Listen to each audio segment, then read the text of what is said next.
ಯಾಕೆ ಸ್ವಾಮಿ ಮುಚ್ಚಿಡ್ತಾ ಇದ್ದೀರಿ ನೀವು? ಹಾಗಾಗಿ ಆ 3 ಜನರದ್ದು ತಾವು ಹೇಳಬೇಕು ಅದನ್ನು.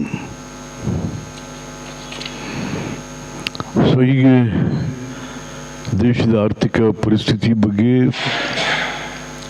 ಆಯಿತು. ಬರೀ ರಾಮ ಮಂದಿರನೇ. ಮತ್ತು ನಾನು ತಮ್ಮಲ್ಲಿ ವಿನಂತಿ ಮಾಡಿಕೊಳ್ಳೋದು, ರಾಮ ನಮ್ಮೆಲ್ಲರಿಗೂ ರಾಮನೇ. ರಾಮ ಭಾರತೀಯರ ಆರಾಧ್ಯ ದೈವ. ಬರೀ ಹಿಂದೂಗಳಿಗೆ ಅಷ್ಟೇ ಅಲ್ಲ, ಭಾರತೀಯರ ಆರಾಧ್ಯ ದೈವ. ಈಗ ನೀವು ತೊಗೊಂಡೋಗಿ ದಯವಿಟ್ಟು ಕೈ ಮುಗಿತೀನಿ ಮೋದಿಯವರೇ, ಅವ್ರನ್ನ ಮುಂದೆ ಪಾರ್ಲಿಮೆಂಟ್ಗೆ ಚೀಫ್ ಎಲೆಕ್ಷನ್ ಕ್ಯಾಂಪೇನರ್ ಮಾಡಬೇಡಿ ಅವ್ರನ್ನ, ರಾಮನ್ನ. No, it's no good. Chief campaigner ಮಾಡಬಾರ್ದು ಅವ್ರನ್ನ, ರಾಮನ್ನ. ರಾಮ ದೇವರಾಗಿ ಉಳಿಲಿ ಅವರು, ದೇವರಾಗಿ ಉಳಿಬೇಕು ಅವರು. ನೋಡೋಣ ಮುಂದೆ ಇದೆಲ್ಲ ಏನೇನಾಗ್ತದೆ, ಏನೇನೋ ಕಥೆಗಳು. What is that strategy behind it, that also must non.